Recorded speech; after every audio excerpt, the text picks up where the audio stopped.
Hello everyone, আজকে ছিল আমার একটা বান্ধবীর রিসেপশন। তাই আমরা সবাই মিলে চলে গেছিলাম বান্ধবীর রিসেপশনে। আর এখানে এসে দেখি বান্ধবী নেই, কারণ সে গেছে ফটোশ্যুট করতে। তার জন্য আমরা সবাই মিলে চলে গেছিলাম খাওয়া দাওয়া করতে, এবং খাওয়া দাওয়া কমপ্লিটের পর সবাই মিলে চলে গেছিলাম বনবিবিতলাতে। আর হ্যাঁ, এটা হচ্ছে আমাদের সবার প্রিয় এবং পছন্দের জায়গা। তো আমি অনেক দিন পর এসেছি, তাই জন্য আমার খুবই ভালো লাগছিলো। তারপরে যে পিছনে যে ভাইটাকে দেখছো, ও আমার তখন থেকে ভিডিও করে দিচ্ছিল, আর খুবই সুন্দর। তারপরে চলে আসলাম এই ঘরটার সামনে। কি ইউনিক আর কত সুন্দর লাগছে ঘরটা, তাই না? আমি এই ঘরটার সামনে তো ঘুরতেই শুরু করে দিয়েছি, কারণ আমার অনেক ভালো লাগছিলো আর অনেকই সুন্দর ঘরটা। তারপর ওখান থেকে চলে আসলাম এই গাছগুলোর মধ্যে। আর এই গাছগুলোর মধ্যে দেখতে অনেকজনের ফার্স্ট লেটার লেখা ছিল, হয়তো গার্লফ্রেন্ড বয়ফ্রেন্ডের।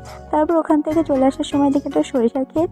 তারপর আমি সরিষার ক্ষেতের ভেতর নেবে ভিডিও করতে শুরু করে দিলাম। তারপরে চলে আসলাম বিয়ে বাড়িতে এসে তারপরে বাড়ি যাওয়ার পালা।